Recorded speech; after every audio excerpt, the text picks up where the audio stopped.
Hello hi ಸ್ನೇಹಿತರೆ, ಎಲ್ಲರಿಗೂ ನಮಸ್ತೆ. ಸಾಧನಾ ಅಕಾಡೆಮಿ ಶಿಕಾರಿಪುರಕ್ಕೆ ತಮಗೆಲ್ಲರಿಗೂ ಸ್ವಾಗತ. ನಾನು ನಿಮ್ಮ ಮೆಹಬೂಬ್ ನಾಯ್ಕೋಡಿ.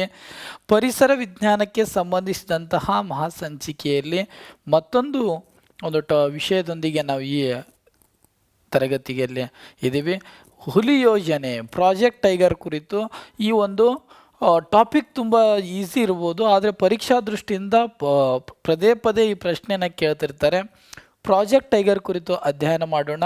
ಅದು ಚರ್ಚೆ ಮಾಡೋಕ್ಕಿಂತ ಮುಂಚೆ ಸಾಧನಾ ಯೂಟ್ಯೂಬ್ ಚಾನಲನ್ನು ಸಬ್ಸ್ಕ್ರೈಬರ್ ಮಾಡಿರಿ. ಯಾರಾದರೂ ನಿಮ್ಮ ಸ್ನೇಹಿತರು ಸ್ಪರ್ಧಾತ್ಮಕ ಪರೀಕ್ಷೆಗಳಿಗೆ ಸಿದ್ಧತೆಯನ್ನು ನಡೆಸುವಂಥ ವಿದ್ಯಾರ್ಥಿಗಳಿಗೆ ಈ ವಿಡಿಯೋವನ್ನು ಶೇರ್ ಮಾಡಿರಿ ಅಂತ ಹೇಳ್ತಾ ಇವತ್ತಿನ ತರಗತಿಯನ್ನು ಆರಂಭಿಸ್ತಾ ಇದ್ದೀವಿ.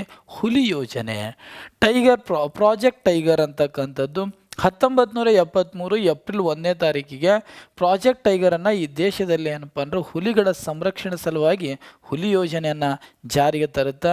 ಈ ಹುಲಿಗಳ ಬಗ್ಗೆ ಇವತ್ತು ಪ್ರಪಂಚದಲ್ಲಿ ಅತ್ಯಂತ ದೊಡ್ಡ ಮಾರ್ಜಾಲ ಪ್ರಭೇದಗಳಲ್ಲಿ ಒಂದಾಗಿರುವಂಥ ಈ ಹುಲಿ ಅಂದರೆ ಬೆಕ್ಕಿನ ಪ್ರಭೇದಗಳು ಅಂತ ಬರ್ತವೆ. ಅಂದರೆ ಬೆಕ್ಕಿನ ಪ್ರಭೇದಗಳು ಯಾವ್ಯಾವ ಅಂತ ಬಂದರೆ ಅತ್ಯಂತ ದೊಡ್ಡದಾದಂಥ ಬೆಕ್ಕಿನ ಪ್ರಭೇದಗಳು 7 ಪ್ರಭೇದಗಳನ್ನು ಗುರುತಿಸಲಾಗಿದೆ. ಒಂದು ಹುಲಿ ಇದೆ, ಸಿಂಹ, ಚಿರತೆ, ಹಿಮಚಿರತೆ, ಚಿತಾ, ಜಾಗ್ವಾರ, ಫ್ಯೂಮಾ ಅಂತಕ್ಕಂಥದ್ದು ಪ್ರಪಂಚದ ಅತ್ಯಂತ ದೊಡ್ಡದಾದಂಥ ಮಾರ್ಜಾಲ ಪ್ರಭೇದಗಳಲ್ಲಿ ಹುಲಿ ಕೂಡ ಒಂದಾಗಿದ್ದು, ಮಾನವನ ಯಾವ ರೀತಿ ಏನಪ್ಪ ಅಂತ ಬಂದರೆ ವಿಭಿನ್ನವಾದಂಥ DNA ರಚನೆಯನ್ನು ಹೊಂದಿರುತ್ತವಲ್ಲ, ಪ್ರತಿಯೊಂದು ಹುಲಿಗಳಿಗೆ ವಿಭಿನ್ನವಾದಂಥ ಪಟ್ಟಿ ರಚನೆಗಳನ್ನು ಅಂದರೆ ಸ್ಟ್ರಿಪ್ಸ್ಗಳನ್ನು ಹೊಂದಿರುತ್ತೆ. ಈ ಹುಲಿ ಇದೆಯಲ್ಲ, ಸಿಂಹಗಳಿಗಿಂತ ಭಿನ್ನವಾಗಿರುತ್ತೆ. ಹುಲಿಗಳು ಏಕಾಂಗಿಯಾಗಿ ಬೇಟೆಯಾಡಲು ಮತ್ತು ವಾಸ ಮಾಡಲು ಏನಪ್ಪ ಇಷ್ಟಪಡುತ್ತೆ.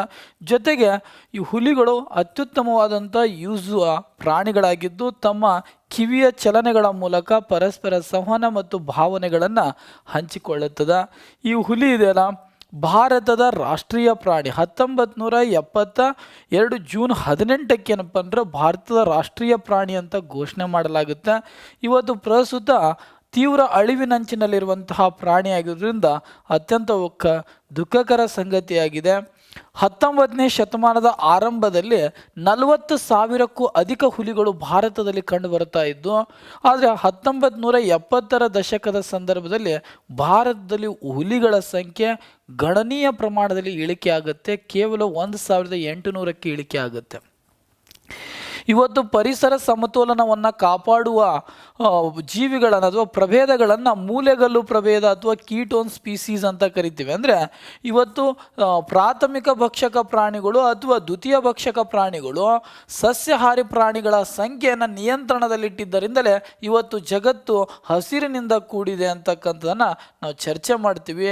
ಅದರಲ್ಲಿ ಇವತ್ತು ಕೀಟೋನ್ ಸ್ಪೀಸೀಸ್ ಅಥವಾ ಮೂಲೆಗಲ್ಲು ಪ್ರಭೇದಗಳಲ್ಲಿ ಒಂದಾಗಿರುವಂತಹ ಹುಲಿಗಳ ಸಂಖ್ಯೆ ಗಣನೀಯ ಪ್ರಮಾಣದಲ್ಲಿ ಇಳಿಕೆಯಾಗಿದ್ದರಿಂದ ಇದನ್ನು ಹುಲಿ ಸಂತತಿಯನ್ನು ಸಂರಕ್ಷಣೆ ಮಾಡಲೇಬೇಕಂತ ತಿಳ್ಕೊಂಡು ಭಾರತೀಯ ವನ್ಯಜೀವಿ ಸಂಸ್ಥೆ ಏನು ಮಾಡುತ್ತೆ, 1970ರಲ್ಲಿ ಹುಲಿಗಳ ಸಂರಕ್ಷಣೆ ಸಲುವಾಗಿ ಹುಲಿಪಡೆಗಳನ್ನು ರಚನೆ ಮಾಡುತ್ತೆ.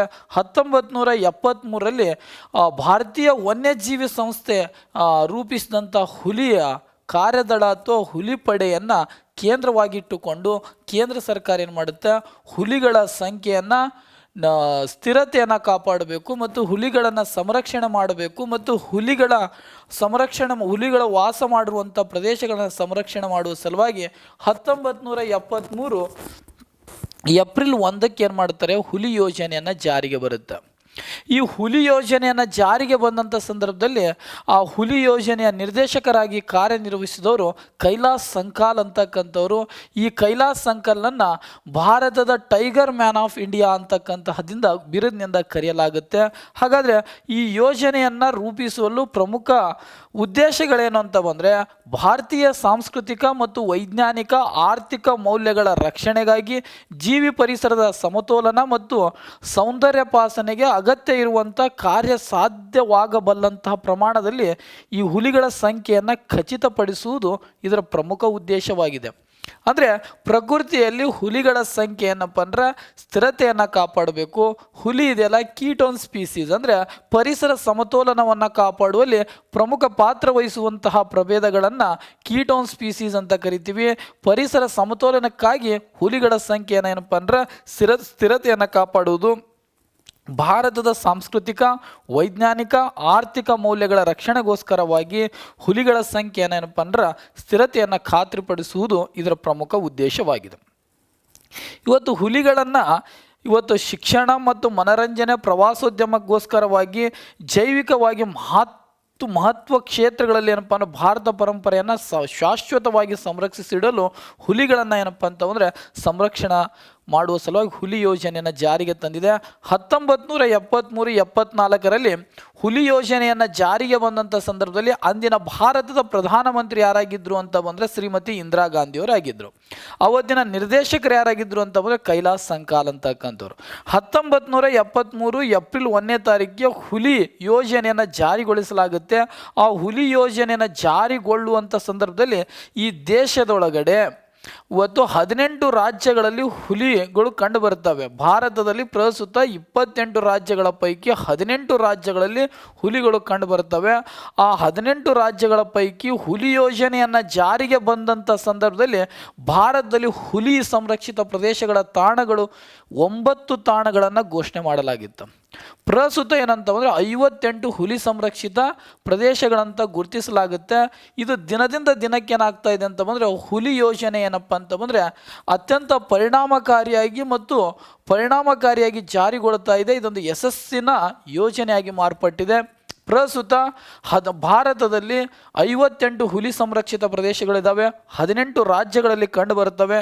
ಭಾರತದಲ್ಲಿ ಏನಪ್ಪ ಅಂದ್ರೆ ಜೀವಿ ಸಂರಕ್ಷಣಾ ವಲಯಗಳಲ್ಲಿ ಹುಲಿ ಸಂರಕ್ಷಿತ ಪ್ರದೇಶಗಳನ್ನು ಪೋಷಿಸುವಂತಹ ಒಂದು ಕಾರ್ಯದಲ್ಲಿದ್ದಾವೆ. 18 ರಾಜ್ಯಗಳ ಪೈಕಿ ಹುಲಿ ಸಂರಕ್ಷಿತ ಪ್ರದೇಶಗಳ ಸಂಖ್ಯೆ 58 ಇದಾವಲ್ಲ. ಇವತ್ತು ಭಾರತದಲ್ಲಿ 37,761 ಸ್ಕ್ವೇರ್ ಕಿಲೋಮೀಟರ್ ಅಷ್ಟು ವಿಸ್ತೀರ್ಣವನ್ನು ಹೊಂದಿದೆ. ಭಾರತದ ಒಟ್ಟು ಭೌಗೋಳಿಕ ಪ್ರದೇಶಗಳ ಪೈಕಿ ಪ್ರತಿಶತ 2.58 ಏನಪ್ಪ ಅಂತ ಬಂದರೆ ಹುಲಿ ಸಂರಕ್ಷಿತ ತಾಣಗಳ ಒಂದು ಪ್ರದೇಶದ ವ್ಯಾಪ್ತಿಯನ್ನು ಹೊಂದಿದೆ ಭಾರತದಲ್ಲಿ. ಇದು ಪ್ರಾರಂಭದಲ್ಲಿ 1973ರಿಂದ 1980 ತನಕ ಕೇಂದ್ರ ಪ್ರಾಯೋಜಿತ ಯೋಜನೆ ಆಗಿತ್ತು. ಅಂದರೆ ಕೇಂದ್ರನೇ ಸಂಪೂರ್ಣವಾಗಿ 100% ಏನಪ್ಪ ಅನುದಾನವನ್ನು ಹುಲಿ ಸಂರಕ್ಷಿತ ಪ್ರದೇಶಗಳಿಗೆ ಕೇಂದ್ರ ಸರ್ಕಾರವನ್ನು ಭರಿಸ್ತಾ ಇತ್ತು.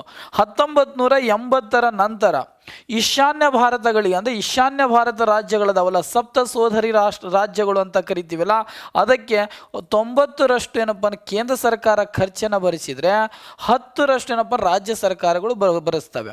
ಉಳಿದ ರಾಜ್ಯಗಳದಾವಲ್ಲ 60-40 ಅಂದರೆ 60% ಏನಪ್ಪ ಅಂದ್ರೆ ಒಂದು ಖರ್ಚನ್ನು ಕೇಂದ್ರ ಸರ್ಕಾರ ಭರಿಸಿದರೆ 40% ಅಷ್ಟು ಏನಪ್ಪ ಅಂದ್ರೆ ಖರ್ಚನ್ನು ರಾಜ್ಯ ಸರ್ಕಾರವನ್ನು ಭರಿಸಲಾಗುತ್ತೆ. ಈ ಯೋಜನೆ ಇದಲ್ಲ ನೋಡ್ರಿ, ಇವತ್ತು ಜೈವಿಕ ಧಾಮಗಳು ಅಥವಾ ಬಯೋಸ್ಪಿಯರ್ ರಿಸರ್ವ್ನಲ್ಲಿ 3 ವಲಯಗಳನ್ನಾಗಿ ಏನಪ್ಪ ಅಂದ್ರೆ ಮಾಡಲಾಗಿದೆ. 1971 ಮ್ಯಾನ್ ಆ್ಯಂಡ್ ಬಯೋಸ್ಪಿಯರ್ ಅಂತಕ್ಕಂತಹ ಒಂದು ಕಾರ್ಯಕ್ರಮದ ಅಡಿಯಲ್ಲಿ ಇವತ್ತು ಬಯೋಸ್ಪಿಯರ್ ರಿಸರ್ವ್ಗಳನ್ನು ಏನಪ್ಪ ಅಂದ್ರೆ 3 ವಲಯಗಳು ಅಂದರೆ ಕೋರು, ಬಫರ್, ಇನ್ನೊಂದು ಟ್ರಾನ್ಸಿಷನ್ ಝೋನ್ ಅಂತಕ್ಕಂಥದ್ದನ್ನು 3 ವಲಯಗಳಲ್ಲಿ ಸಂರಕ್ಷಣೆ ಮಾಡುತ್ತೆ. ಹುಲಿ ಯೋಜನೆಗಳಲ್ಲಿ 2 ವಲಯಗಳನ್ನಾಗಿ 2 ಝೋನ್ಗಳನ್ನಾಗಿ ಗುರುತಿಸಲಾಗಿದೆ. ಒಂದು ಕೋರ್ ರೀಸನ್ ಅಂತಕ್ಕಂಥದ್ದು ಅಂದರೆ ಕೇಂದ್ರ ವಲಯ. ಈ ಕೇಂದ್ರ ವಲಯ ಭಾರತದ ವನ್ಯಜೀವಿ ಕಾಯ್ದೆ 1972ರ ಕಾಯ್ದೆ ಅನುಗುಣವಾಗಿ ಕಾನೂನುಬದ್ಧವಾಗಿ ಉತ್ತಮ ದರ್ಜೆಯ ಸಂರಕ್ಷಣೆಯನ್ನು ಒದಗಿಸಲಾಗುತ್ತೆ. ಕೇಂದ್ರ ವಲಯದಲ್ಲಿ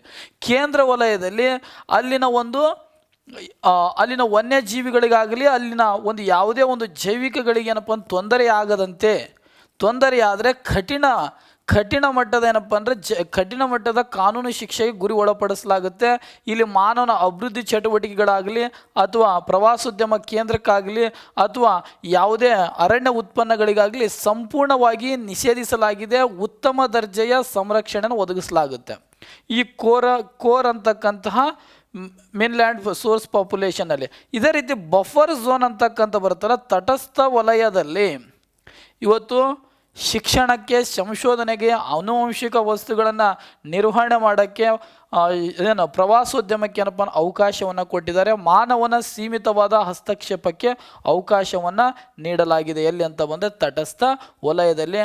ಹಾಗಾದರೆ ಹುಲಿ ಯೋಜನೆಯಲ್ಲಿ ಯಾವ ಕಾರ್ಯತಂತ್ರದ ತತ್ವಗಳ ಆಧಾರದ ಮೇಲೆ ಯೋಜನೆಗೊಂಡಿದೆ ಅಂತ ಬಂದರೆ ಕೇಂದ್ರ ತಟಸ್ಥ ಕಾರ್ಯತಂತ್ರದ ತತ್ವಗಳ ಆಧಾರದ ಮೇಲೆ ಯೋಜನೆಗೊಂಡಿದೆ.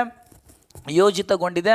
ಕೇಂದ್ರ ವಲಯ, ತಟಸ್ಥ ವಲಯ ಅಂದರೆ ಕೋರ್ ಆ್ಯಂಡ್ ಬಫರ್ ಝೋನ್ ಅಂತಕ್ಕಂಥ ಎರಡು ವಲಯಗಳಲ್ಲಿ ಸಂರಕ್ಷಣೆಯನ್ನು ಮಾಡ್ತಾ ಇದೆ. ಅದೇ ರೀತಿ ರಾಷ್ಟ್ರೀಯ ಹುಲಿ ಸಂರಕ್ಷಣಾ ಪ್ರಾಧಿಕಾರ ಅಂತ ಬರುತ್ತೆ.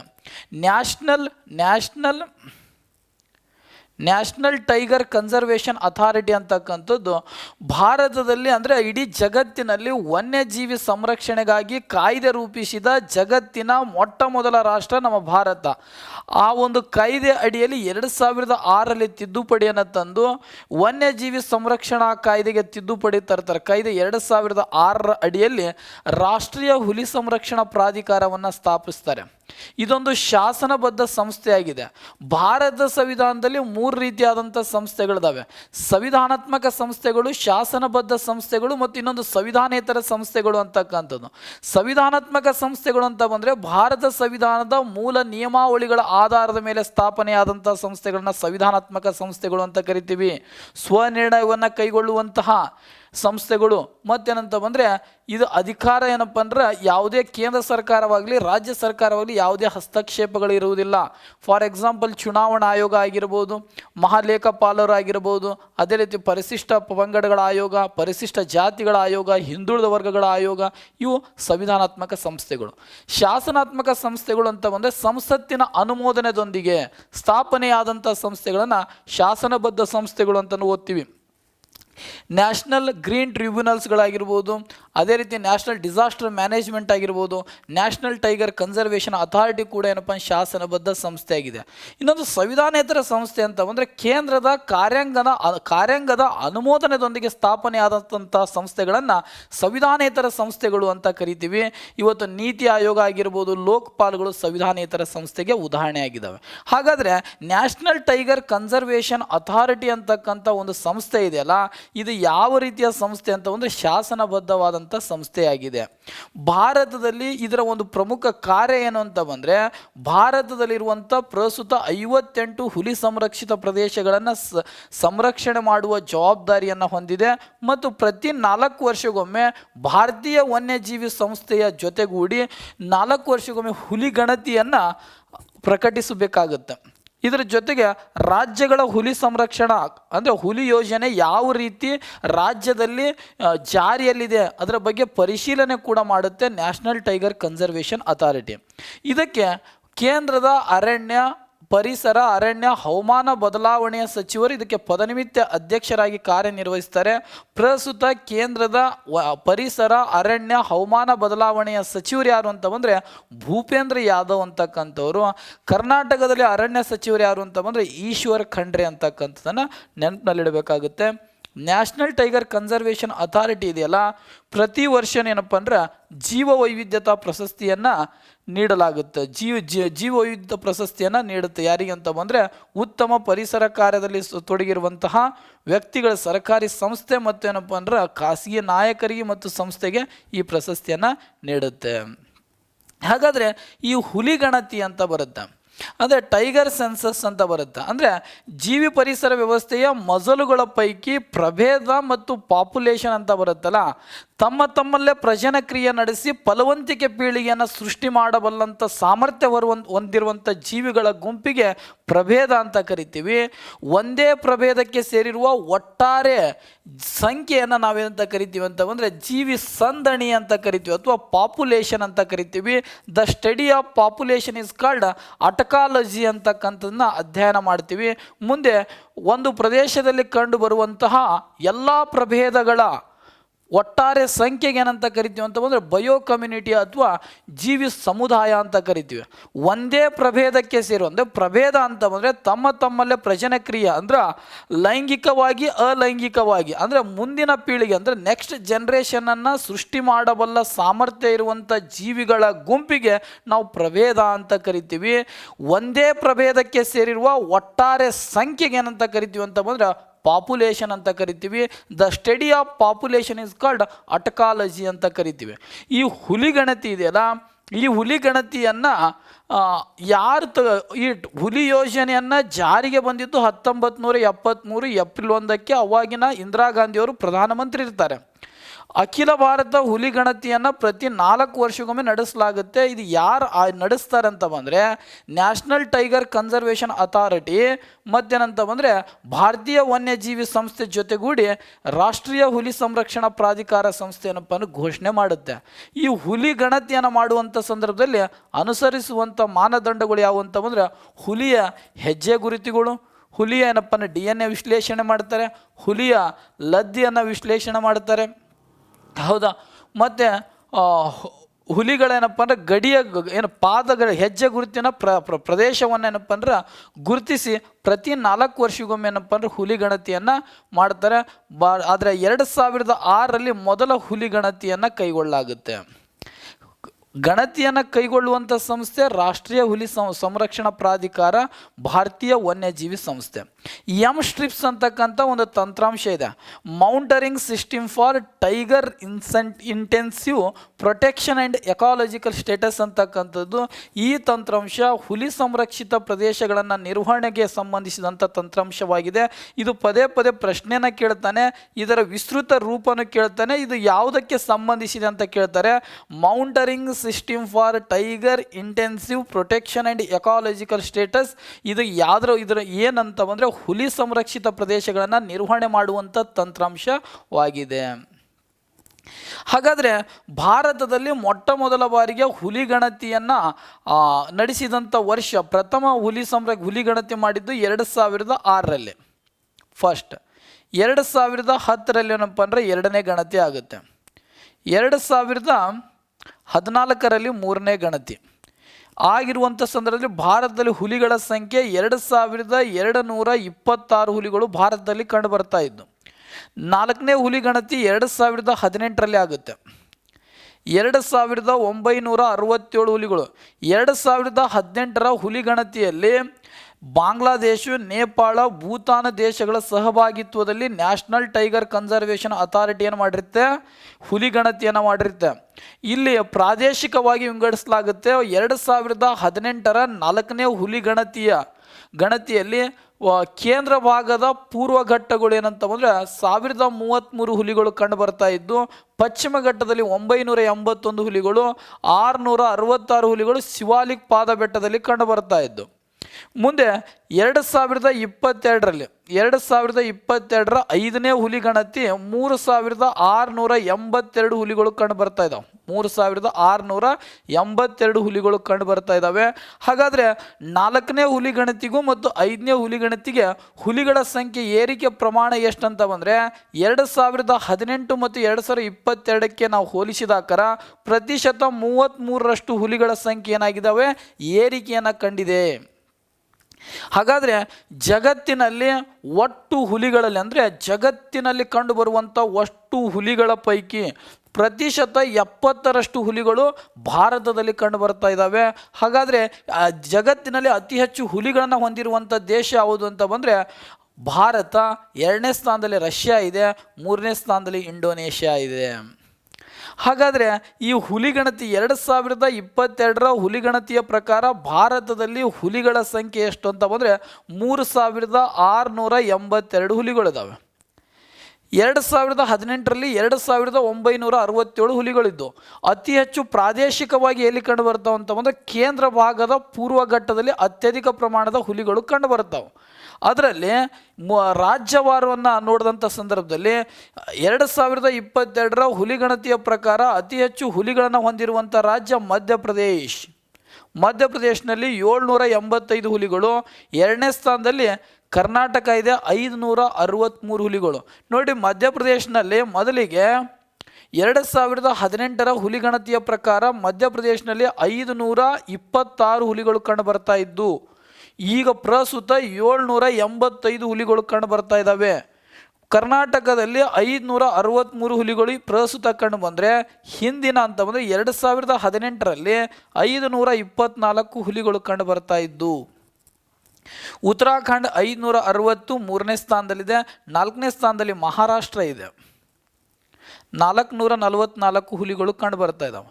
ಅಂದರೆ ಅಸೆಂಡಿಂಗ್ ಮತ್ತು ಡಿಸೆಂಡಿಂಗ್ ಅಂದರೆ ಆರೋಹಣ ಮತ್ತು ಅವರೋಹಣ ರೂಪದಲ್ಲಿ ಏನಪ್ಪ ಪ್ರಶ್ನೆನ ಕೇಳ್ತಿರ್ತಾನೆ. ಭಾರತದಲ್ಲಿ ಅತಿ ಹೆಚ್ಚು ಹುಲಿಗಳನ್ನು ಹೊಂದಿರುವಂಥ ರಾಜ್ಯಗಳ ಪೈಕಿ ಮಧ್ಯಪ್ರದೇಶ, ಕರ್ನಾಟಕ, ಉತ್ತರಾಖಂಡ್, ಮಹಾರಾಷ್ಟ್ರ ಅಂತಕ್ಕಂಥದ್ದು.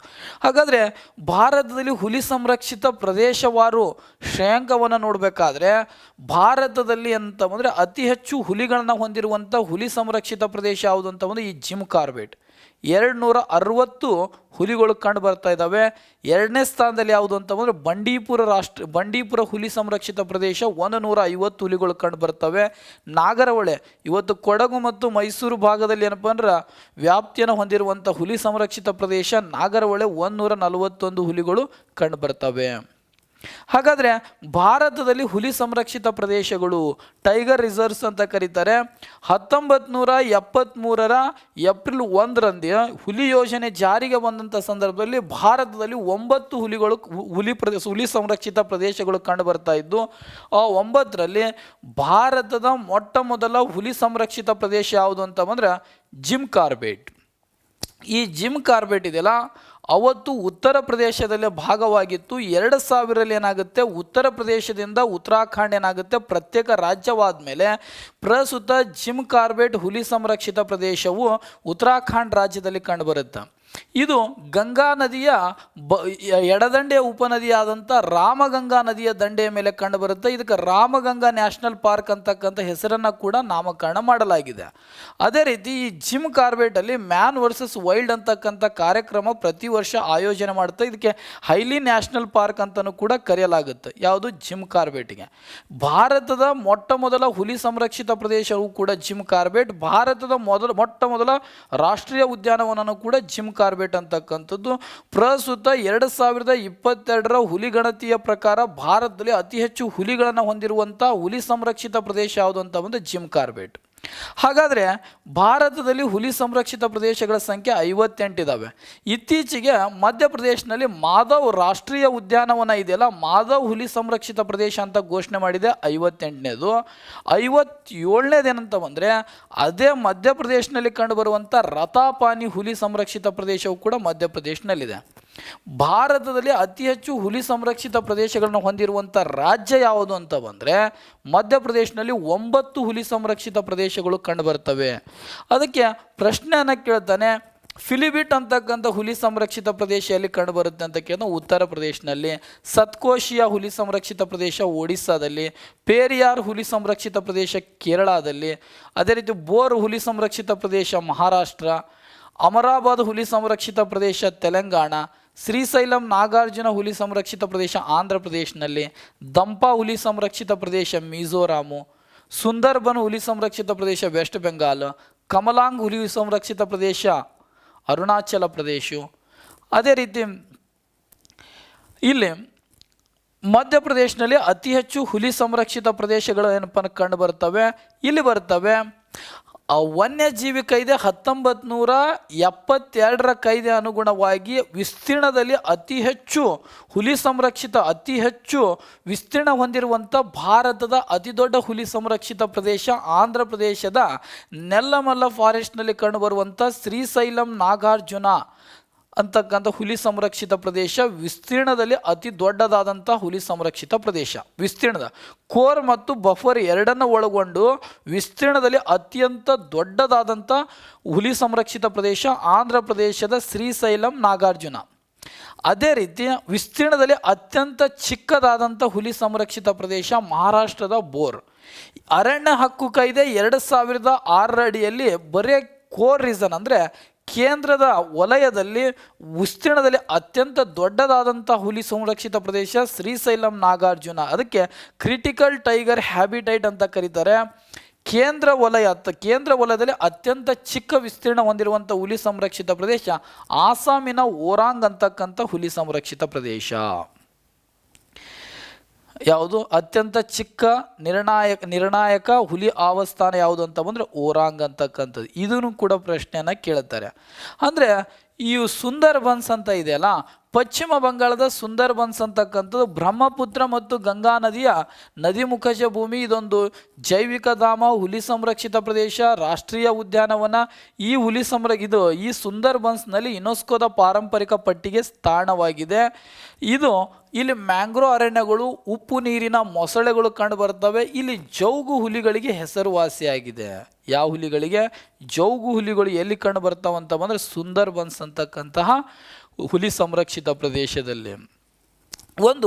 ಒಡಿಸ್ಸಾದಲ್ಲಿ ಒಂದು ಸಿಮ್ಲಿಪಾಲ್ ಹುಲಿ ಸಂರಕ್ಷಿತ ಪ್ರದೇಶ ಅಂತ ಬರುತ್ತೆ.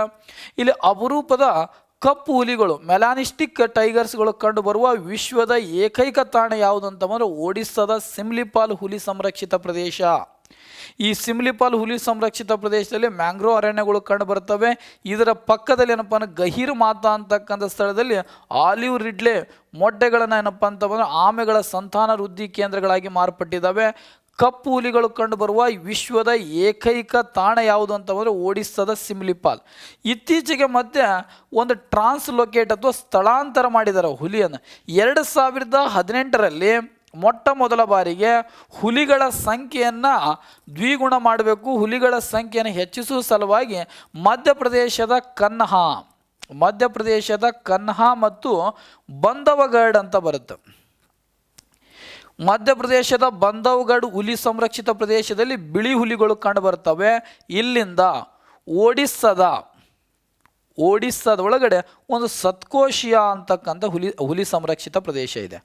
ಸತ್ಕೋಶಿಯಾ ಹುಲಿ ಸಂರಕ್ಷಿತ ಪ್ರದೇಶ ಇದು ಒಡಿಸ್ಸಾದಲ್ಲಿ ಇಲ್ಲಿಗೆ ಮೊಟ್ಟ ಮೊದಲ ಬಾರಿಗೆ ಟ್ರಾನ್ಸ್ಲೊಕೇಟ್ ಅಥವಾ ಸ್ಥಳಾಂತರ ಮಾಡಿದ ಮೊಟ್ಟ ಮೊದಲ ಹುಲಿ ಸಂರಕ್ಷಿತ ಪ್ರದೇಶ ಕನ್ಹಾ ಬಂಧವಗಢ್ನಿಂದ ಒಡಿಸ್ಸಾದ ಸತ್ಕೋಶಿಯಾಗಿ ಮಾಡಿದ್ರು. ಇದು ವಿಫಲತೆಯೊಂದಿಗೆ ಅಂತ್ಯ ಆಗಿರುತ್ತೆ, ಇದು ಸಕ್ಸಸ್ ಆಗಿಲ್ಲ. 2025 ಡಿಸೆಂಬರ್ ತಿಂಗಳು ಅಂದರೆ ಡಿಸೆಂಬರ್ನಲ್ಲಿ ಇಲ್ಲಿ ಎಲ್ಲಿಂದ ಅಂತ ಬಂದರೆ ಮಧ್ಯಪ್ರದೇಶ ಒಳಗಡೆ ಒಂದು ಪೆಂಚ್ ಅಂತಕ್ಕಂಥ ಹುಲಿ ಸಂರಕ್ಷಿತ ಪ್ರದೇಶ ಇದೆ. ಮಧ್ಯಪ್ರದೇಶದ ಪೆಂಚ್ ಹುಲಿ ಸಂರಕ್ಷಿತ ಪ್ರದೇಶದಿಂದ ರಾಜಸ್ಥಾನದ ಬೂದಿ ಅಂದರೆ ರಾಮಗಢ್ ವಿಷಧಾರಿಯಾ ಅಂತ ಬರುತ್ತೆ. ರಾಮಗಢ್ ವಿಷಧಾರಿಯಾ ಅಂತಕ್ಕಂಥ ಹುಲಿ ಸಂರಕ್ಷಿತ ಪ್ರದೇಶಕ್ಕೆ ಸ್ಥಳಾಂತರ ಮಾಡಿದ್ದಾರೆ. ಅಲ್ಲಿನ ಒಂದು ವಾತಾವರಣಕ್ಕೆ ಮತ್ತು ಹುಲಿಗಳ ಸಂಖ್ಯೆಯನ್ನು ಆ ರಾಮಗಢ್ ವಿಷಧಾರಿಯ ಹುಲಿ ಸಂರಕ್ಷಿತ ಪ್ರದೇಶದಲ್ಲಿ ಹೆಚ್ಚಿಸುವ ಉದ್ದೇಶದಿಂದ 2ನೇ ಬಾರಿ ಸ್ಥಳಾಂತರ ಒಂದು ಕಾರ್ಯಕ್ರಮವನ್ನು ಮಾಡಲಾಗುತ್ತೆ. ಮಧ್ಯಪ್ರದೇಶದ ಪೆಂಚ್ನಿಂದ ರಾಜಸ್ಥಾನದ ರಾಮಗಢ್ ವಿಷಧಾರಿಯ ತನಕ. ಕರ್ನಾಟಕದಲ್ಲಿ ಹುಲಿ ಸಂರಕ್ಷಿತ ಪ್ರದೇಶಗಳ ಸಂಖ್ಯೆ ಎಷ್ಟು ಅಂತ ಬಂದರೆ 5 ಇದ್ದಾವೆ. 5 ಹುಲಿ ಸಂರಕ್ಷಿತ ಪ್ರದೇಶಗಳು ಬರ್ತವೆ. ಇವತ್ತು 1973ರ ಒಂದು ಹುಲಿ ಯೋಜನೆಯನ್ನು ಜಾರಿಗೆ ಬಂದಂಥ ಸಂದರ್ಭದಲ್ಲಿ ಬಂಡೀಪುರ ಹುಲಿ ಸಂರಕ್ಷಿತ ಪ್ರದೇಶ ಕೂಡ ಒಂದು. ಈ ಬಂಡೀಪುರ ಹುಲಿ ಸಂರಕ್ಷಿತ ಪ್ರದೇಶ ಅಂದು ಮೈಸೂರು ಜಿಲ್ಲೆಯಲ್ಲಿ ಕಂಡು ಬಂದರೆ ಇವತ್ತು ಚಾಮರಾಜನಗರದಲ್ಲಿ ಕಂಡುಬರುತ್ತೆ.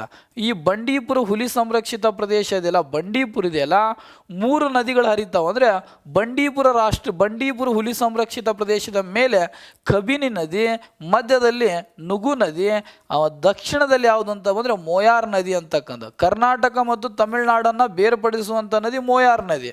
ಇಲ್ಲಿ ಎಲೆ ಉದುರುವ ಕಾಡುಗಳು ಕಂಡು ಬರ್ತವೆ, ಹೌದಾ? ಶುಷ್ಕ ಎಲೆ ಉದುರುವ ಕಾಡುಗಳು, ಸಿಂಹಬಾಲದ ಸಿಂಗಳಿಕ, ನೀಲಗಿರಿ ತಹರು, ಇವು ಒಂದು ತೀವ್ರ ಅಳಿವಿನಂಚಿನಲ್ಲಿರುವಂಥ ಪ್ರಭೇದಗಳು ಕೂಡ ಕಂಡುಬರ್ತವೆ ಬಂಡೀಪುರ ಹುಲಿ ಸಂರಕ್ಷಿತ ಪ್ರದೇಶಗಳಲ್ಲಿ. ಬಂಡೀಪುರ ಹುಲಿ ಸಂರಕ್ಷಿತ ಪ್ರದೇಶ ಅದವಲ್ಲ, ಮಧುಮಲೈ ನ್ಯಾಷನಲ್ ಪಾರ್ಕು ಮತ್ತು ನೀಲಗಿರಿ ಜೈವಿಕ ಧಾಮದ ಒಂದು ಭಾಗವಾಗಿದೆ, ಹೌದಾ? ಈ ಬಂಡೀಪುರ ಹುಲಿ ಸಂರಕ್ಷಿತ ಪ್ರದೇಶ ಇದೆಯಲ್ಲ, ಚಾಮರಾಜನಗರ ಮತ್ತು ಮೈಸೂರು ಭಾಗದಲ್ಲಿ ಏನಪ್ಪ ಅಂದ್ರೆ ಇದು ವಿಸ್ತೀರ್ಣವನ್ನು ವ್ಯಾಪ್ತಿಯನ್ನು ಹೊಂದಿದೆ. 1973 ಏಪ್ರಿಲ್ 1, 2023 ಏಪ್ರಿಲ್ 1ಕ್ಕೆ ಹುಲಿ ಯೋಜನೆಯನ್ನು ಜಾರಿಗೆ ಬಂದು 50 ವರ್ಷ ಪೂರ್ಣಗೊಂಡಿರುವ ಪ್ರಯುಕ್ತ ಆ 50ನೇ ವರ್ಷದ ವಾರ್ಷಿಕೋತ್ಸವವನ್ನು ಬಂಡೀಪುರ ಹುಲಿ ಸಂರಕ್ಷಿತ ಪ್ರದೇಶದಲ್ಲಿ ಕೈಗೊಳ್ಳಲಾಗುತ್ತೆ. ಅದನ್ನು ಉದ್ಘಾಟನೆ ಮಾಡಿದಂಥ ವ್ಯಕ್ತಿ ಯಾರು ಅಂತ ಬಂದರೆ ನಮ್ಮ ದೇಶದ ಹೆಮ್ಮೆಯ ಪ್ರಧಾನಮಂತ್ರಿಗಳಾದಂತಹ ಶ್ರೀಮಾನ್ ನರೇಂದ್ರ ಮೋದಿಯವರು ಏನಪ್ಪ ಭಾಗಿಯಾಗಿರ್ತಾರೆ. ಭದ್ರಾ ಹುಲಿ ಸಂರಕ್ಷಿತ ಪ್ರದೇಶ 1998ರಲ್ಲಿ ಇದು ಘೋಷಣೆ ಮಾಡಿದೆ ನ್ಯಾಷನಲ್ ಟೈಗರ್ ಕನ್ಸರ್ವೇಷನ್ ಅಥಾರಿಟಿ. ಇದು ಯಾವ ಜಿಲ್ಲೆ ತನಕ ವ್ಯಾಪ್ತಿಯನ್ನು ಹೊಂದಿದೆ ಅಂತ ಬಂದರೆ ಚಿಕ್ಕಮಗಳೂರು ಮತ್ತು ಶಿವಮೊಗ್ಗ ಭದ್ರಾ ಹುಲಿ ಸಂರಕ್ಷಿತ ಪ್ರದೇಶ. ಅದೇ ರೀತಿ ನಾಗರಹೊಳೆ ಹುಲಿ ಸಂರಕ್ಷಿತ ಪ್ರದೇಶ ಅಂತ ಬರುತ್ತೆ. 2007ರಲ್ಲಿ ಈ ಹುಲಿ ಸಂರಕ್ಷಿತ ಪ್ರದೇಶ ಅಂತ ಘೋಷಣೆ ಮಾಡಿದೆ. ಮೈಸೂರು ಮತ್ತು ಕೊಡಗು ಮೈಸೂರು ಮತ್ತು ಕೊಡಗು. ಈ ನಾಗರಹೊಳೆ ಇದೆಯಲ್ಲ, ಉತ್ತರದಲ್ಲಿ ಕಬಿನಿ ಅಥವಾ ಕಪಿಲಾ ನದಿ, ಮಧ್ಯದಲ್ಲಿ ನಾಗರಹೊಳೆ, ದಕ್ಷಿಣದಲ್ಲಿ ಲಕ್ಷ್ಮಣ ತೀರ್ಥ ಅಂತಕ್ಕಂಥ ನದಿಯನ್ನು ಹರಿತವ. ಲಕ್ಷ್ಮಣ ತೀರ್ಥ ನದಿಗೆ ಒಂದು ಇರುಪು ಜಲಪಾತವನ್ನು ಸೃಷ್ಟಿಯಾಗಿದೆ. ನಾಗರಹೊಳೆಗೂ ಕೂಡ ಏನಪ್ಪ ಅಂತ ಬಂದರೆ ಇವತ್ತಿನ ಜೈವಿಕ ಅಂದರೆ ನೀಲಗಿರಿ ಜೈವಿಕ ಧಾಮದ ಭಾಗವೂ ಕೂಡ ಆಗಿದೆ. 2022ರ ಹುಲಿ ಗಣತಿಯಲ್ಲಿ ನಾಗರಹೊಳೆ ಹುಲಿ ಸಂರಕ್ಷಿತ ಪ್ರದೇಶದಲ್ಲಿ 141 ಹುಲಿಗಳು ಕಂಡು ಬರ್ತಾ ಇದ್ದಾವೆ. ಬಂಡೀಪುರದಲ್ಲಿ 150 ಹುಲಿಗಳು ಕಂಡು ಬರ್ತಾ ಇದ್ದಾವೆ. ಕರ್ನಾಟಕದಲ್ಲಿ ಅತಿ ಹೆಚ್ಚು ಹುಲಿಗಳನ್ನು ಹೊಂದಿರುವ ಹುಲಿ ಸಂರಕ್ಷಿತ ಪ್ರದೇಶ ಯಾವುದು ಅಂತ ಬಂದರೆ ಬಂಡೀಪುರ ಹುಲಿ ಸಂರಕ್ಷಿತ ತಾಣ. ಅದೇ ರೀತಿ ಕಾಳಿ ಸಂರಕ್ಷಿತ ಪ್ರದೇಶ, ಕಾಳಿ ಹುಲಿ ಸಂರಕ್ಷಿತ ಪ್ರದೇಶವು ಕೂಡ 2007ರಲ್ಲಿ ಘೋಷಣೆ ಮಾಡಲಾಗಿದೆ. ಇದು ಉತ್ತರ ಕನ್ನಡ ಜಿಲ್ಲೆಯಲ್ಲಿ ಕಂಡುಬರುತ್ತೆ. ಇಲ್ಲಿ ಕಾಳಿ ಮತ್ತು ಅಗನಾಸಿನ ನದಿ ಹರಿತವೆ. ಇಲ್ಲಿ ಕಾಳಿ ಹುಲಿ ಸಂರಕ್ಷಿತ ಪ್ರದೇಶ ದಾಂಡೇಲಿ ತನಕನೂ ಕೂಡ ದಾಂಡೇಲಿ ಹುಲಿ ಸಂರಕ್ಷಿತ ಪ್ರದೇಶವು ಕೂಡ ಇದರ ವ್ಯಾಪ್ತಿಗೆ ಒಳಪಡುತ್ತೆ. ಬಿಳಿಗಿರಿ ರಂಗನಾಥ ಸ್ವಾಮಿ ದೇವಸ್ಥಾನ ಅಥವಾ BRTC ಅಂತ ಹುಲಿ ಸಂರಕ್ಷಿತ ಪ್ರದೇಶ 2011ರಲ್ಲಿ ಘೋಷಣೆ ಮಾಡಲಾಗಿದೆ. ಚಾಮರಾಜನಗರ ಜಿಲ್ಲೆಯಲ್ಲಿ ಕಂಡುಬರುತ್ತಾ. ಬಿಳಿಗಿರಿ ರಂಗನಾಥ ಸ್ವಾಮಿ ದೇವಸ್ಥಾನದ ಹುಲಿ ಸಂರಕ್ಷಿತ ಪ್ರದೇಶ ಯಾವ ನದಿಯ ತೀರದ ಮೇಲಿದೆ ಅಂತ ಬಂದರೆ ಕಾವೇರಿ ನದಿಯ ಉಪನದಿ ಭಾರ್ಗವಿ ನದಿಯ ದಂಡೆಯ ಮೇಲಿದೆ. ಯಾವ ನದಿ? ಭಾರ್ಗವಿ ನದಿಯ ತೀರದಲ್ಲಿ ಏನಪ್ಪ ಅಂತ ಬಂದರೆ ಕಂಡುಬರುತ್ತೆ. ಇನ್ನೊಂದು ಮಲೆ ಮಹದೇಶ್ವರ ಬೆಟ್ಟವು ಕೂಡ ಅನುಮೋದನೆಯನ್ನು ಪಡೆದಿದೆ, ಬಟ್ ಇನ್ನೂ ಏನಪ್ಪ ಅಂದರೆ ಜಾರಿಯನ್ನುಗೊಳಿಸಿಲ್ಲ. ಕರ್ನಾಟಕದಲ್ಲಿ ಹುಲಿ ಸಂರಕ್ಷಿತ ಪ್ರದೇಶಗಳ ಸಂಖ್ಯೆ ಎಷ್ಟಿದಾವೆ ಅಂತ ಬಂದರೆ 5 ಇದ್ದಾವೆ. ಇದು ಅಂತಾರಾಷ್ಟ್ರೀಯ ಹುಲಿ ದಿನ ಅಂತ ಮಾಡ್ತಾರೆ. ಈ ಹುಲಿ ದಿನ, ಅಂತಾರಾಷ್ಟ್ರೀಯ ಹುಲಿ ದಿನವನ್ನು ಘೋಷಣೆ ಮಾಡೋಕ್ಕೆ ಐತಿಹಾಸಿಕ ಹಿನ್ನೆಲೆ ಇದೆ. ಹುಲಿಗಳ ಸಂಖ್ಯೆಯನ್ನು ಸಂರಕ್ಷಣೆಗೋಸ್ಕರವಾಗಿ ಮೊಟ್ಟ ಮೊದಲ ಅಂತಾರಾಷ್ಟ್ರೀಯ ಸಮಾವೇಶ ರಷ್ಯಾ ದೇಶದ ಸೆಂಟ್ ಪೀಟರ್ಬರ್ಗ್ನಲ್ಲಿ ಆಯೋಜನೆಗೊಂಡಿರ್ತದೆ. ಯಾವಾಗ ಅಂತ ಬಂದರೆ ಜುಲೈ 29, 2010ರಂದು ರಷ್ಯಾ ದೇಶದ ಸೆಂಟ್ ಪೀಟರ್ಬರ್ಗ್ನಲ್ಲಿ ಹುಲಿಗಳ ಸಂರಕ್ಷಣೆ ಮೇಲಿನ ಮೊಟ್ಟ ಮೊದಲ ಅಂತಾರಾಷ್ಟ್ರೀಯ ಸಮಾವೇಶ ಆಯೋಜನೆಗೊಂಡ ಸ್ಥಳ ರಷ್ಯಾ ದೇಶದ ಸೆಂಟ್ ಪೀಟರ್ಬರ್ಗ್. ಅದು ಯಾವ ದಿನಾಂಕದಂದು ಅಂತ ಅಂದರೆ ಜುಲೈ 29, 2010. ಇದರ ಅಲ್ಲಿ ಒಂದು ಘೋಷಣೆ ಆಗುತ್ತೆ ಸೆಂಟ್ ಪೀಟರ್ಬರ್ಗ್ನಲ್ಲಿ. ಈಗ 2010 ಮುಂದಿನ 12 ವರ್ಷ ಅಂದರೆ 2022ರ ವೇಳೆಗೆ, ಅಂದರೆ ಮುಂದಿನ 12 ವರ್ಷದೊಳಗಡೆ ವಿಶ್ವದಲ್ಲಿ ಇರುವಂಥ ಹುಲಿ ವ್ಯಾಪ್ತಿಯನ್ನು ಹೊಂದಿರುವಂಥ 13 ರಾಷ್ಟ್ರದ ಮುಖಂಡರು ಕೂಡ ಭಾಗಿಯಾಗಿರ್ತಾರೆ.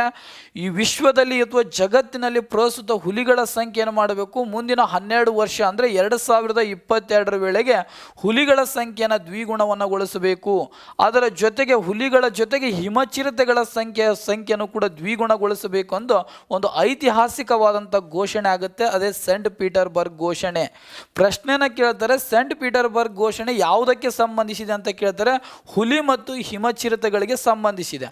ಈ ಒಂದು ಸಮಾವೇಶದ ಸವಿನೆನಪಿಗೋಸ್ಕರವಾಗಿ 2010ರಲ್ಲಿ ನಡೆದಂತಹ ಈ ಒಂದು ಸೆಂಟ್ ಪೀಟರ್ಬರ್ಗ್ನಲ್ಲಿ ನಡೆದಂಥ ಹುಲಿಗಳ ಸಂರಕ್ಷಣೆ ಮೇಲಿನ ಅಂತಾರಾಷ್ಟ್ರೀಯ ಸಮಾವೇಶದ ದಿನ ಸವಿನೆನಪಿಗೋಸ್ಕರವಾಗಿ ಜುಲೈ 29 ಅಂತಾರಾಷ್ಟ್ರೀಯ ಹುಲಿ ಸಂರಕ್ಷಣಾ ದಿನ ಅಂತ ಆಚರಣೆ ಮಾಡ್ತಾರೆ.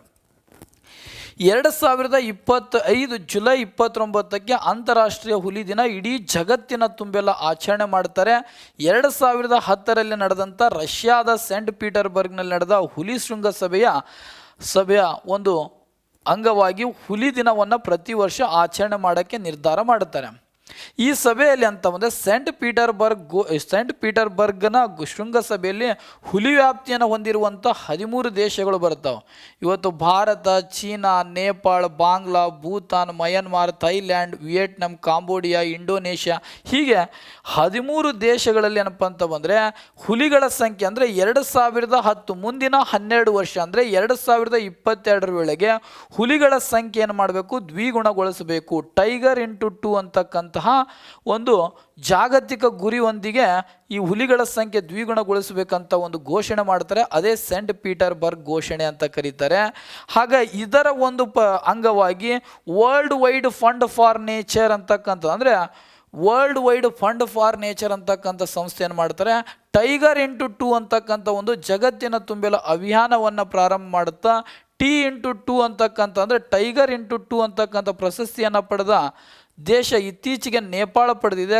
ಭಾರತದಲ್ಲಿ ಸತ್ಯಮಂಗಲ ಹುಲಿ ಸಂರಕ್ಷಿತ ಪ್ರದೇಶ ತಮಿಳುನಾಡು ಮತ್ತು ಉತ್ತರ ಪ್ರದೇಶದ ಫಿಲಿಬಿಟ್ ಹುಲಿ ಸಂರಕ್ಷಿತ ಪ್ರದೇಶ T*2 ಪ್ರಶಸ್ತಿಗೆ ಭಾಜನವಾಗಿದೆ. ಹಾಗಾದರೆ 2025 ಅಂತಾರಾಷ್ಟ್ರೀಯ ಹುಲಿ ದಿನದ ಧ್ಯೇಯವಾಕ್ಯ ಏನು ಅಂತ ಬಂದರೆ, ಸ್ಥಳೀಯ ಜನರು ಸ್ಥಳೀಯ ಸಮುದಾಯವನ್ನು ಕೇಂದ್ರವಾಗಿಟ್ಟುಕೊಂಡು ಹುಲಿಗಳ ಭವಿಷ್ಯವನ್ನು ಭದ್ರಪಡಿಸುವುದು 2025 ಥೀಮ್ ಅಥವಾ ಘೋಷವಾಕ್ಯವಾಗಿದೆ. ಅದೇ ರೀತಿ ಅಂತಾರಾಷ್ಟ್ರೀಯ ಸಹಕಾರ ಮತ್ತು ಮಾನದಂಡ ಅಂದರೆ ಹುಲಿ ವ್ಯಾಪ್ತಿಯನ್ನು ಹೊಂದಿರುವಂಥ ಒಟ್ಟು 13 ದೇಶಗಳಿದಾವೆ. ಇಡೀ ಜಗತ್ತಿನಲ್ಲಿ ಹುಲಿ ಇದಾವಲ್ಲ, ಅದರಲ್ಲಿ ಪ್ರತಿಶತ 70% ಹುಲಿಗಳು ಭಾರತದಲ್ಲಿ ಕಂಡುಬರುತ್ತವೆ. Bharat, Russia, Indonesia, Bangla, China, Bhutan, Myanmar, Malaysia, Nepal, Thailand, Laos, Vietnam ಸೇರಿದಂತೆ ಒಟ್ಟು 13 ದೇಶಗಳು ಏನಪ್ಪ ಅಂತಂದ್ರೆ ಹುಲಿ ವ್ಯಾಪ್ತಿಯನ್ನು ಹೊಂದಿರುವಂಥ ದೇಶಗಳಾಗಿದ್ದಾವೆ. ಅದರಲ್ಲಿ ಇಲ್ಲಿ ಏನಪ್ಪ ಅಂದ್ರೆ ಒಂದು ಐತಿಹಾಸಿಕವಾದಂತಹ ಒಂದು ನಿರ್ಣಯವನ್ನು ಕೈಗೊಳ್ಳುತ್ತಾರೆ. ಹುಲಿ ಯೋಜನೆಯನ್ನು ಜಾರಿಗೆ ಬಂದಿದ್ದು 1973 ಏಪ್ರಿಲ್ 1. ಆದರೆ 50 ವರ್ಷ ಪೂರ್ಣಗೊಂಡಿದ್ದು 2023 ಏಪ್ರಿಲ್ 1. 50ನೇ ವಾರ್ಷಿಕೋತ್ಸವದ ಅಂಗವಾಗಿ ಬಂಡೀಪುರ ಹುಲಿ ಸಂರಕ್ಷಿತ ಪ್ರದೇಶದಲ್ಲಿ ಆ ಸಭೆಯನ್ನು ಆಯೋಜನೆಗೊಳ್ಳಲಾಗಿರುತ್ತೆ. ಅದರಲ್ಲಿ ನಮ್ಮ ದೇಶದ ಪ್ರಧಾನಮಂತ್ರಿಗಳು ನರೇಂದ್ರ ಮೋದಿಯವರು ಭಾಗಿಯಾಗಿ ಹೇಳ್ತಾರೆ, ಕೇವಲ ಒಂದು ಮಾರ್ಜಾಲ ಪ್ರಭೇದಗಳದಾವಲ್ಲ, ಅದರಲ್ಲಿ ಅತ್ಯಂತ ದೊಡ್ಡದಾದ ಬೆಕ್ಕಿನ ಪ್ರಭೇದಗಳಾದಂಥವ ಹುಲಿ ಒಂದೇ ಏನಪ್ಪ ಸಂರಕ್ಷಣೆ ಮಾಡುವುದು ಬೇಡ, ಹುಲಿಗಳ ಜೊತೆಗೆ ಇವತ್ತು ಅಂತಾರಾಷ್ಟ್ರ ಮಟ್ಟದಲ್ಲಿ ಮಾರ್ಜಾಲ ಪ್ರಭೇದಗಳು ಅಥವಾ ಬೆಕ್ಕಿನ ದೊಡ್ಡ ಪ್ರಭೇದಗಳಾದಂಥ ಹುಲಿ, ಸಿಂಹ, ಚಿರತೆ, ಹಿಮಚಿರತೆ, ಚಿತಾ, ಜಾಗ್ವಾರ, ಪ್ಯೂಮಾ ಅಂತಕ್ಕಂತಹ ಏಳು ಏನಂತ ಬಂದರೆ ಮಾರ್ಜಾಲ ಪ್ರಭೇದಗಳನ್ನು ಸಂರಕ್ಷಣೆ ಮಾಡೋಕ್ಕೆ ಭಾರತ ಪ್ರಾರಂಭಿಸಿದದ್ದೇ ಇಂಟರ್ನ್ಯಾಷನಲ್ ಬಿಗ್ ಕ್ಯಾಟ್ ಅಲಯನ್ಸ್ ಅಂತ ಕರೀತಾರೆ. ಇಂಟರ್ನ್ಯಾಷನಲ್ ಬಿಗ್ ಕ್ಯಾಟ್ ಅಲಯನ್ಸ್ ಅಂತ ಬಂದರೆ ಇವತ್ತು ಜಾಗತಿಕ ಮಟ್ಟದಲ್ಲಿ ಮಾರ್ಜಾಲ ಪ್ರಭೇದಗಳದಾವಲ್ಲ 7 ಪ್ರಭೇದಗಳು, ಅದರಲ್ಲಿ ಏನಪ್ಪ 7 ಪ್ರಭೇದಗಳನ್ನು ಆಯ್ಕೆ ಮಾಡ್ತಾರೆ. ಭಾರತದಲ್ಲಿ ಕಂಡು ಬರೋದು ಯಾವ್ಯಾವ ಅಂತ ಬಂದರೆ ಹುಲಿ, ಸಿಂಹ, ಚಿರತೆ, ಹಿಮಚಿರತೆ, ಚಿತಾ, ಪ್ಯೂಮಾ ಮತ್ತು ಜಾಗ್ವಾರ ಕಂಡು ಬರಂಗಿಲ್ಲ. ಹಾಗಾದರೆ 7 ಏನಪ್ಪ ಅಂದ್ರೆ ಬೆಕ್ಕಿನ ಪ್ರಭೇದಗಳ ಸಂರಕ್ಷಿಸಲು ಭಾರತ ಏನಪ್ಪ ಅಂದ್ರೆ ಅಂತಾರಾಷ್ಟ್ರೀಯ ಒಕ್ಕೂಟವನ್ನು ರಚನೆ ಮಾಡುತ್ತೆ. ಇತ್ತೀಚೆಗೆ ಏನಪ್ಪ ಅಂದ್ರೆ ಬ್ರೆಜಿಲ್ ದೇಶದ ಬೆಲೆಹೆಮ್ನಲ್ಲಿ ಏನಪ್ಪ ಅಂತ ಬಂದರೆ ಇದರ ಒಂದು ಸಭೆ ನಡೆದಿದೆ. ಮುಂದಿನ ವರ್ಷ ಭಾರತದಲ್ಲಿ ಏನಪ್ಪ ಅಂತ ಬಂದರೆ ಇದನ್ನು ಭಾರತದಲ್ಲಿ ಏನಪ್ಪ ಅಂದ್ರೆ ಆಯೋಜಿಸಲು ಇಂಟರ್ನ್ಯಾಷನಲ್ ಬಿಗ್ ಕ್ಯಾಟ್ ಅಲಯನ್ಸಿದ ಮುಂದಿನ ಸಭೆ ಭಾರತದ ನವದೆಹಲಿಯಲ್ಲಿ ಆಯೋಜಿಸಲು ನಿರ್ಧರಿಸಲಾಗಿದೆ. ಇದು ಹುಲಿಗಳ ಸಂಖ್ಯೆ. ಹುಲಿಗಳನ್ನಪ್ಪ ಅಂತ ಬಂದರೆ ಹುಲಿಗಳದ್ದ ಒಂದು ಇಂಟರ್ನ್ಯಾಷನಲ್ ಬಿಗ್ ಕ್ಯಾಟ್ ಅಲಯನ್ಸನ್ನು ಕೂಡ ಘೋಷಣೆ ಮಾಡಲಾಗಿದೆ. ಅದೇ ರೀತಿ ಈ ಹುಲಿಗಳದಾವಲ್ಲ, ಹುಲಿಗಳ ಸಂಖ್ಯೆ ಏನಪ್ಪ ಅಂದರೆ ಹುಲಿಗಳ ಜೊತೆಗೆ ಸಿಂಹ ಯೋಜನೆ ಬರುತ್ತೆ 1972ರಲ್ಲಿ. ಅದೇ ರೀತಿ ಏನಪ್ಪ ಅಂದ್ರೆ ಮೊಸಳೆ ಯೋಜನೆ ಬರುತ್ತೆ 1987ರ ಸಂದರ್ಭದಲ್ಲಿ. ಅದೇ ರೀತಿ ಆನೆ ಯೋಜನೆ ಬರುತ್ತೆ 1992ರಲ್ಲಿ. ಹೀಗೆ ಪ್ರಾಣಿಗಳ ಏನಪ್ಪ ಅಂದರೆ ಯೋಜನೆಗಳ ಕುರಿತು ಪ್ರಶ್ನೆ ಪತ್ರಿಕೆಯಲ್ಲಿ ಪದೇ ಪ್ರಶ್ನೆಯನ್ನು ಕೇಳ್ತಿರ್ತಾನೆ. ಇದನ್ನು ಕ್ರಮಬದ್ಧವಾಗಿ ಅಧ್ಯಯನ ಮಾಡಿದರೆ ನಾವೇನಪ್ಪ ಅಂದ್ರೆ ಪ್ರಶ್ನೆಯನ್ನು ಅತ್ಯಂತ ಸುಲಭವಾಗಿ ಎದುರಿಸಲು ಸಾಧ್ಯವಾಗುತ್ತೆ. ನೋಡ್ರಿ, ಇವತ್ತು ಹುಲಿಗಳ ಆಯುಷ್ಯನ ಸ್ಥಿತಿ ಏನಂತ ಬಂದರೆ ತೀವ್ರ ಅಳಿವಿನಂಚಿನಲ್ಲಿರುವಂಥ ಪ್ರಭೇದ. ಇದರ ಸಂರಕ್ಷಣೆ 1972ರ ವನ್ಯಜೀವಿ ಕಾಯ್ದೆಯಲ್ಲಿ ಉತ್ತಮ ದರ್ಜೆಯ ಸಂರಕ್ಷಣೆಯನ್ನು ಒದಗಿಸಲಾಗ್ತಾ ಇದೆ. ಯಾವುದಕ್ಕೆ ಅಂತ ಬಂದರೆ ಹುಲಿಗಳಿಗೆ. ಇದು ಹುಲಿ ಯೋಜನೆಯ ಕುರಿತು ನಾವೇನಪ್ಪ ಅಂದರೆ ಸಂಕ್ಷಿಪ್ತವಾಗಿ ಏನಪ್ಪ ಚರ್ಚೆ ಮಾಡಿದ್ದೀವಿ. ಇವತ್ತಿನ ಒಂದು ತರಗತಿಯನ್ನು ಮುಗಿಸ್ತಾ ಇದ್ದೀನಿ. ಜೈ ಹಿಂದ್, ಜೈ ಭಾರತ್, ಮೇರಾ ಭಾರತ್ ಮಹಾನ್ ಹೈ.